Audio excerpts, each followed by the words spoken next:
It's post-recession time.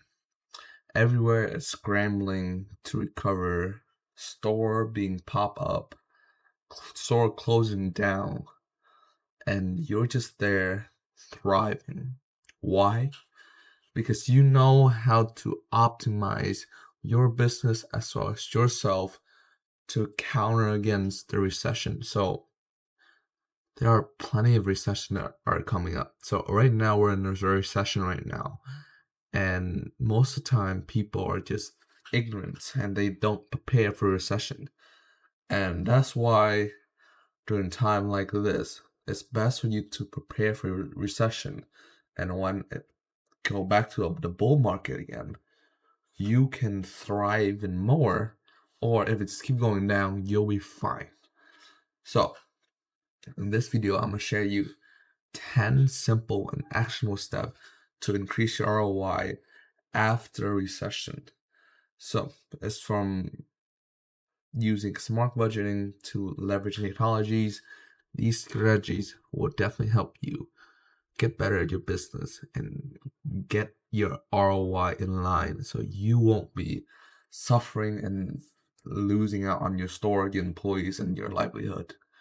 So just stick around at the end because I'm going to show you one final bonus tip that I use for myself specifically to make my business completely recession proof. First, this one is super obvious. Accounting. Just account for what type of budget you have. So a lot of people don't understand how accounting works. They don't understand how to keep a book, how it is. That's why they have hired accountants. And most of the time, when you are hiring accountants, that's an extra fee that you have to pay to keep your business in line and stuff like that. So if you know how to do this skill, or if you learn to do this skill, I think it's a very beneficial way for you to know the in and out of your business, what's coming in, what's coming out, how much you make, and what type of budget you're spending. So by managing that, you can leverage on the amount of time and the amount of money you have to spend toward collecting data and to, spending money on budget and stuff like that. Instead of just having the middleman right there, you have to say, hey, am I good to do this, delaying your decision and stuff like that before your accountant can kind of reply. You yourself know your books. You know what budget you can do or what type of things you can afford. So it hastens the business decision so you won't spend time thinking, because during a time like this, it changed so fast. Like if you look at crypto, 6 months ago it was down in the dump, and guess what? Right now it's at its all-time high. So time can really change really fast during this recession. So just make sure that you are thriving and make sure that you are benefiting from this as much as possible. All right. Tip 2, customer needs. So this can be rough to do because a lot of the time when you are running a business, you have to kind of separate yourself from the customer need. You always need to spend time. A lot of time when the money are good, the money come in, you try to spend time to keep them happy and stuff like that. However, when the time are rough, you don't have that much budget to, spend on dinner and a client or like spend time on, just inviting a client out, giving them extra offer and stuff like that. Just spend the time to talk to your client and think of what you are able to give up without completely losing that client. Think what your client need is and tailor it to that, and it's only meet their need, not their want. However, once you just keep a consistent client base where you just meet the baseline and maybe develop a bit more so they'll be impressed, it will just change how you spend your budget and would allow you more money and more time to acquire more client, or you can just meet the baseline and go a bit beyond it and kind of profit off this whole things. 3. This one is what I preach a lot of the time. So what I'm doing right now is exactly that. So I'm recording a video first thing in the morning, and I'm working my business first thing in the morning because it is the highest ROIs activities that I can do as a business owner. So make sure you always spend your times on activities that you could earn the most from. So a lot of that would be copywriting, cold outreach, or even, client call, or doing cold calling, or doing videos like this, making content, making product, everything like that. Those are high ROI. Things like checking email, replying to email, and all that is just low ROI stuff. You might get a client or two from it, but it won't push your business forward. So during time like this where you don't have that much time and that much budget, spend majority of time working on things that give you a high ROI so you could earn more than the time you put in. Tip number 4. This is what I've been using a lot of times. So leveraging technologies, automate the process. Hiring people are very expensive, and especially when you have AI around now, you can just have the AI to do a lot of the things. So for example, what I have is I have it do automated messages for me, automate email, and everything like that. All of it's automated. I don't even have to do the cold calling anymore. It's just automatically ring for me. And once the client is interested, I just pick up the phone and call them back, or I have my team call them back. So it is less effort on my end.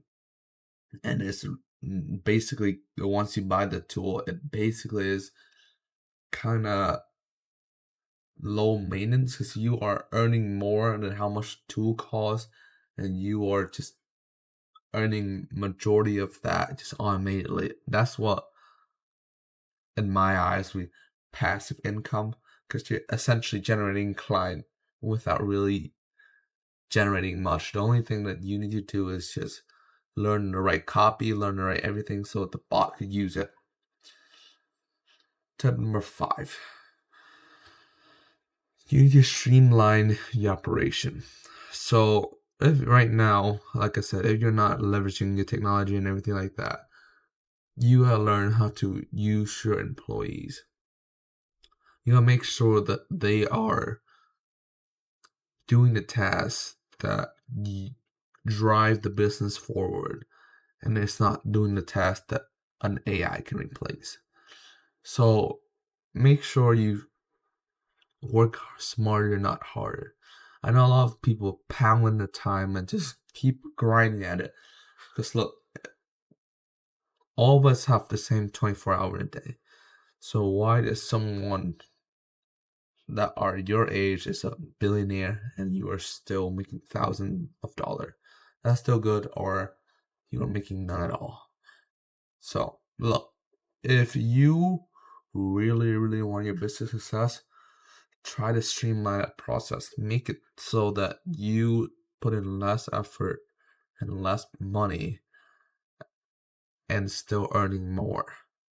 Find the bottleneck in your business and make it so that you could learn from it.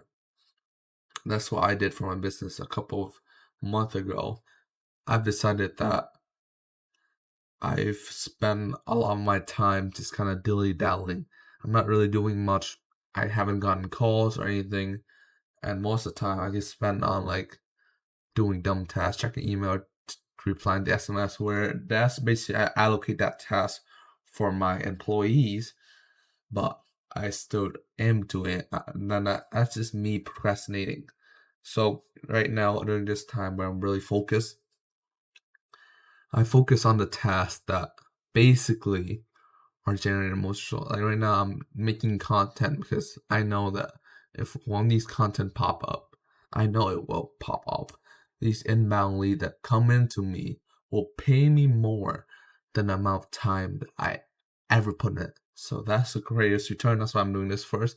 And next, I would probably just do automation and stuff like that, because that are just generating the outbound lead for me. Tip number 6. You need to invest in your team development. So how that is going to work is that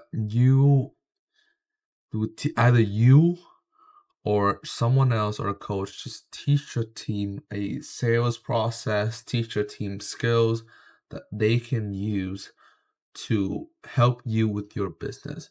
So for example, one of my employee right now is a reply people, and I've kind of teach her the skill to reply to what message, what type of tone to take when you are talking to a client.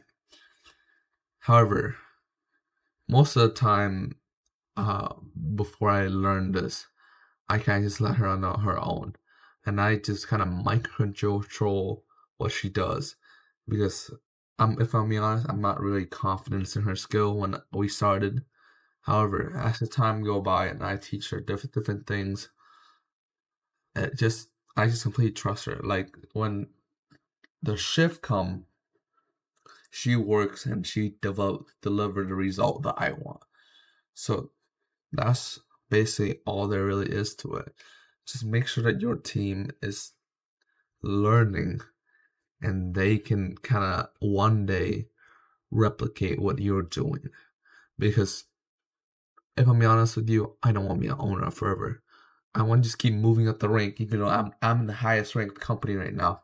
But if I just keep moving up the rank and just adding rank into it, I'll fill in people that are doing what I'm doing right now, and just keep going up until one point I don't need to be there anymore, unless it's a very, very important meeting where only I could handle it, nothing else. And I'm guess at one point later down that line, I'll train some people who can take that call and make that important decision as well. So it's just really teaching an employee to kind of replace you, because essentially the goal of business is just make a business that will make money without you being there. Tip number 7 is to diversify your income. A lot of people put their egg in one basket, and like I said, what I mean by this is not like you kind of jumping business to business and just trying different thing out without even giving your own business a try. What I mean by this is find ways where you can sell a different product to your client. So, for example, if you hop on a call with a client who need an email campaign and you only sell an SMS campaign, you limit your income right there. So when you diversify your income, you generate different product, different offer, what you can give to your client, whether they're in different industry or anything. So you just be someone who are the ultimate gurus to their problem. So no matter what type of problem they come up with, you can convince them that you have the product to sell their problem, to solve their problem. And basically that's my ways of diversifying the income.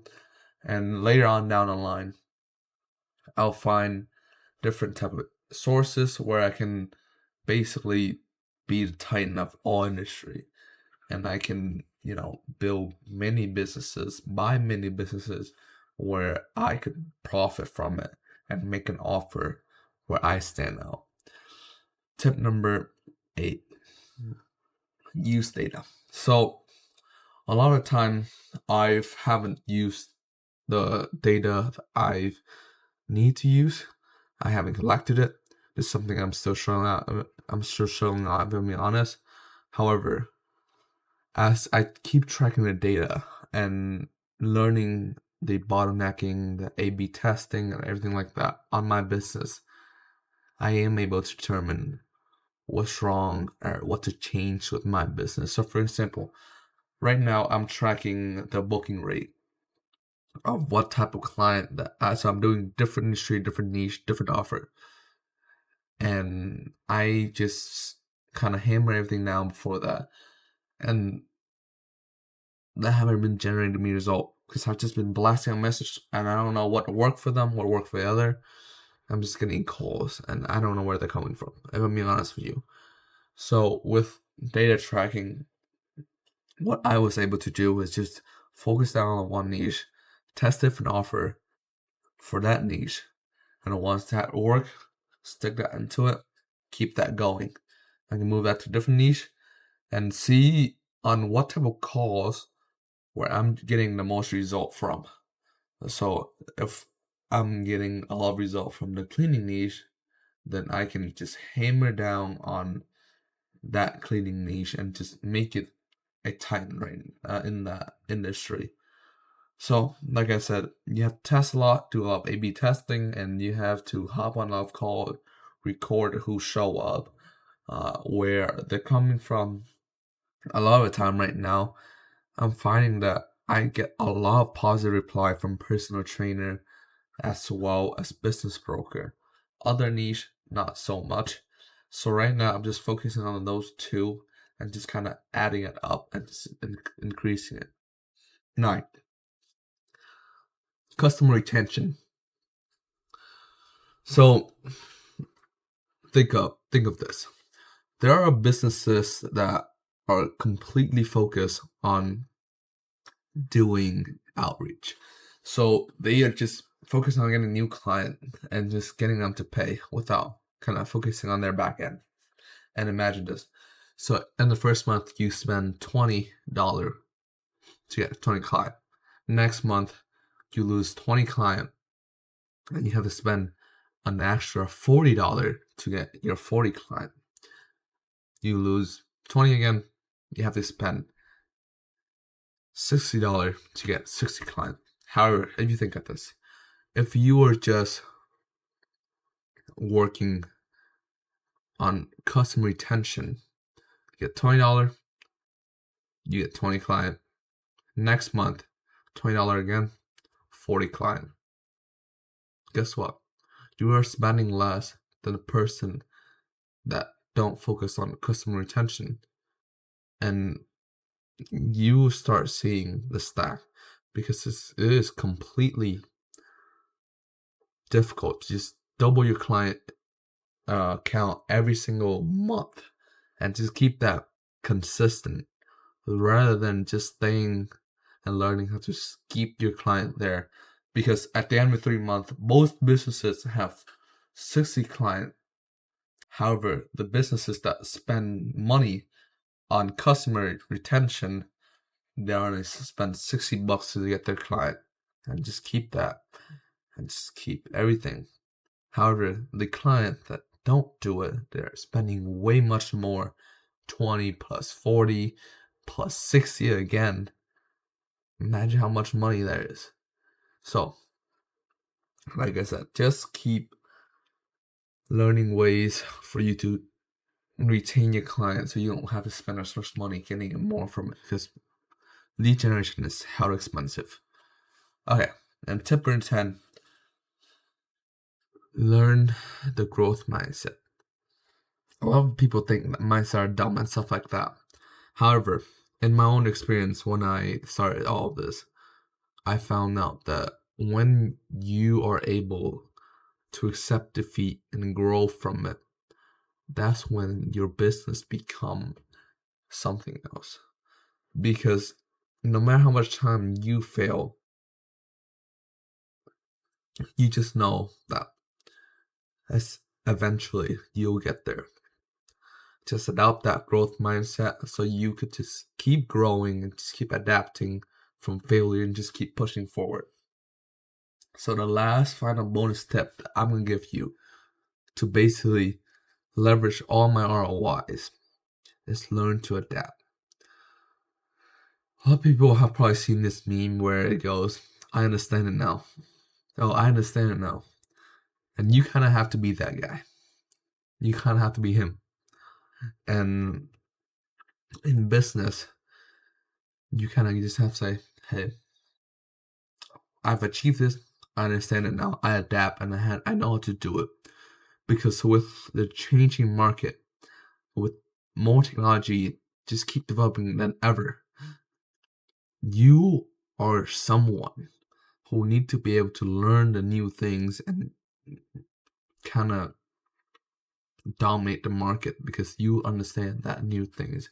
Because look, right now, if a lot of people are not understanding how to do AIs, they would pay a lot and a lot of money for AIs.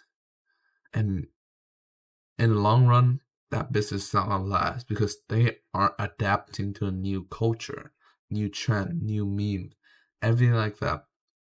Learn how to adapt to it and just basically thrive from you learning and thrive from you adapting. So that's all for the 10 powerful tip that I use to kind of keep my businesses away from recession. And that's basically a 10 tip that I use to keep my business away from recession. And yeah, that's pretty much it. Just let me know what you find helpful down in the comment. Hit the like and subscribe button. Other than that, I have a free course where I'm teaching people how to navigate building a business and automatically getting 5 to 10 clients every month without laying a finger on it. And I have that free course down in the description, so just check that out. But other than that, later.